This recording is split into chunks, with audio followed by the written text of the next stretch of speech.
Hey guys, how are you doing? So, as always, we're gonna give you a daily summary of what happened today in the world. There is always drama, and today, there is a bunch. Hey, start with the drama of the Trump bribe by the UAE. Hey, I didn't bribe anyone. Okay, let's hear this story and then make our decisions. Okay, this one is big, because the Wall Street Journal today released this story, and apparently it has to do with Trump getting a bribe from a big UAE family. So in 2024, before Trump became the president, the Trump family launched the World Liberty Financial, which was a new crypto company. It had a digital coin called USD1, and basically each USD1 was equal to $1. And the company was linked to Trump, his family, and Steve Witkoff. But so far, it's none of our business. It's a family business. Trump's family made a business. So what, right? Well, just days before Trump became the president in 2025, this guy, Sheikh Tahnoun bin Zayed Al Nahyan, made a deal with the Trump family. And the deal was between Sheikh Tahnoun and Eric Trump, who's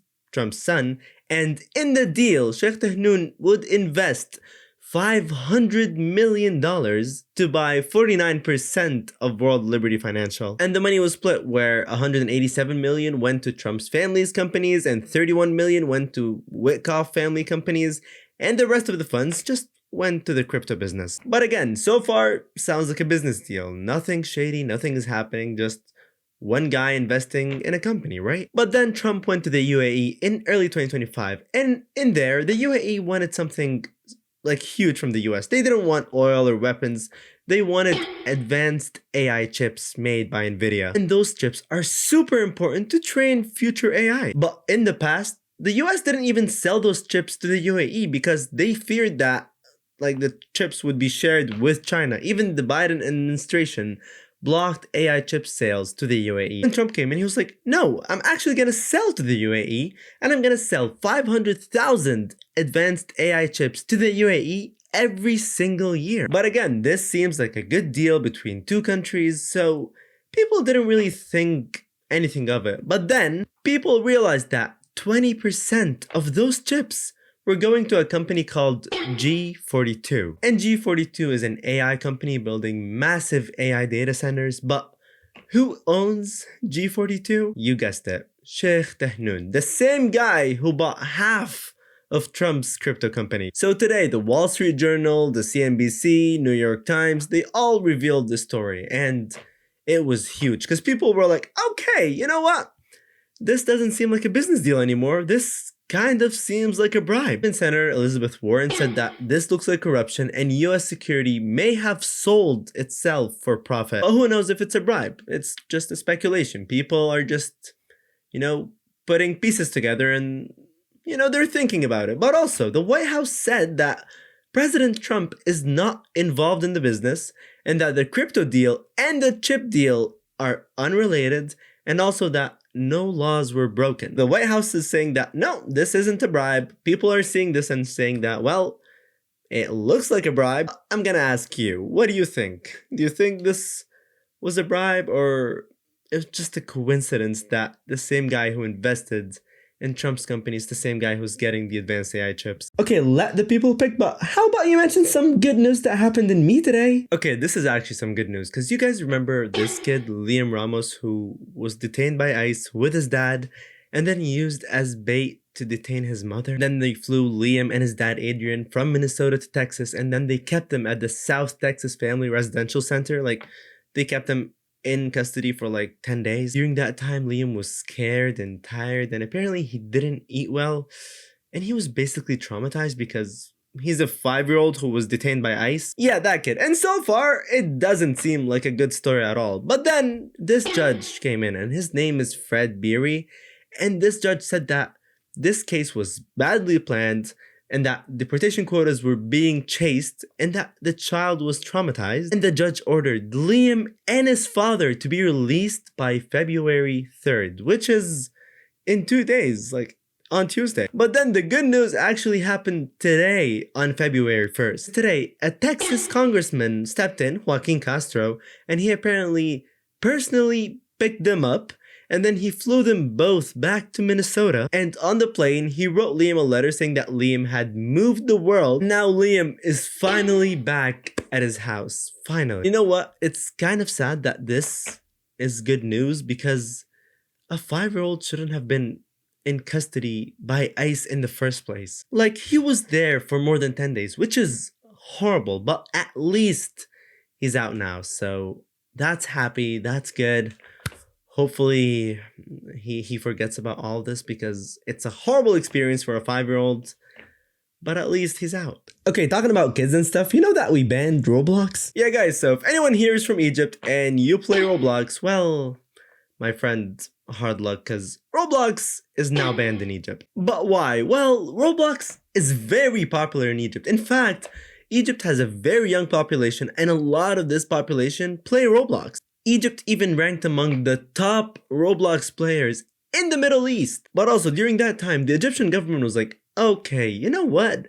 Children are using phones way too much. And they also said that social media is dangerous and that online games hurt kids. But they specifically focused on Roblox because you know how Roblox is. You know how there are some horrible adults on Roblox trying to do some horrible things to kids. And Roblox is super bad about moderating all that stuff. So the Egyptian government was like, okay, Roblox exposes kids to danger, some content harms morals, and that kids can be psychologically affected because of Roblox. So the Senate discussed and they made the decision of banning Roblox completely in Egypt. And now Roblox will be banned on phones, on computers, and just nationwide.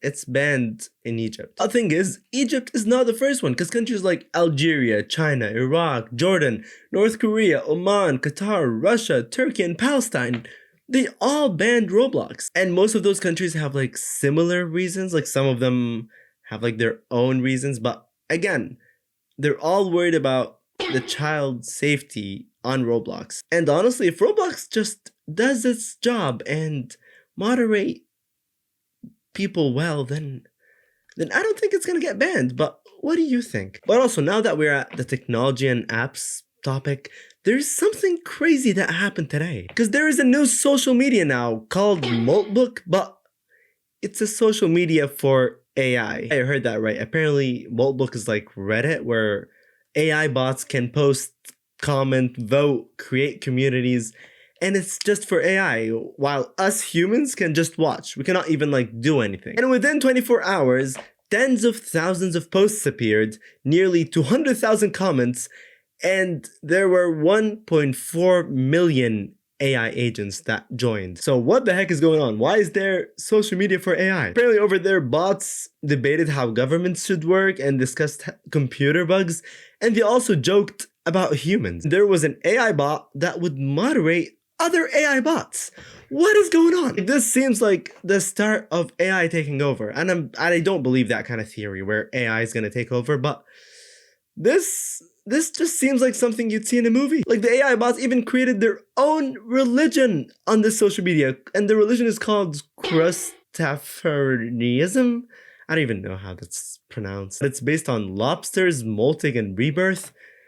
This is kind of scary if I'm honest with you. And also, to be honest, I don't think I'm going to be calling robots clankers anymore. Like, just in case there's an AI takeover that happens, you know? I'm probably going to be saying thank you and please to ChatGPT now. That's what we need in 2026. Robots taking over. Okay, while companies are doing some cool technology stuff and everything, we're just removing the buttons from the PlayStation controller. Okay, this one is a little silly, but apparently the PlayStation controller will not have buttons anymore. Sony filed a new patent, and in this patent, the controller will remove the buttons and instead will have a big touch screen that the buttons would appear on the screen digitally. But why? Well, Sony's saying that normal controllers do not fit everyone. Some hands are too small, some hands are too big. They're saying that people feel discomfort from the controller, so they're making a controller that would work for everyone. And the screen would use pressure sensors, and the screen also would use heat sensors to know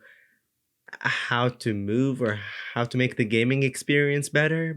But at the same time, I don't really think that's necessary. Like, I'm still upset about the iPhone removing its button. And to be honest, I loved that button in the iPhone. It was one button, just one little small button in the bottom. And it was really nice. And they removed it for no reason. Like, seriously. Now the PlayStation is removing I don't know how many buttons, but also, so far this is just a patent. Sony did not announce a release yet. There is no price, there is no launch date, nothing. But it's just showing us that this is the future of gaming.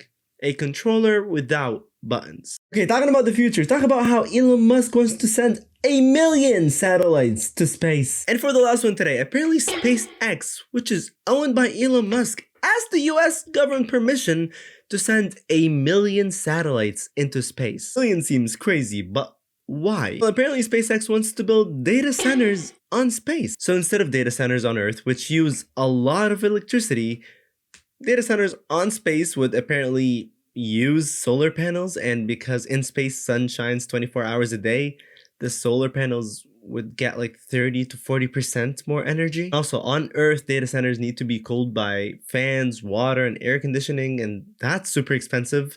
So instead, in space, there is no air, and heat can be released using radiators, so there is no waste of water. And that's why they want to send 1,000,000 satellites to space. Well, yeah, seems reasonable.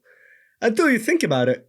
1,000,000 satellites. Like, you know how expensive that would be to send 1,000,000 satellites to space? And also, like, in space, there are all the space junk stuff with, like, thousands of old satellites and debris and all that stuff. So that's another issue. According to Elon Musk and SpaceX, they said that people are worrying too much because space is huge, satellites will be far apart, and that this would be a lot better for Earth in the future. To be honest with you, this one, I don't know much about. I don't know much about data centers or satellites or if this is actually going to be better in the future.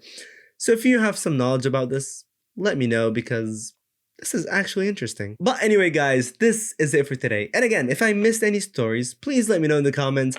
Subscribe because I'll give you more stories every day. And I love you, and I'll see you tomorrow.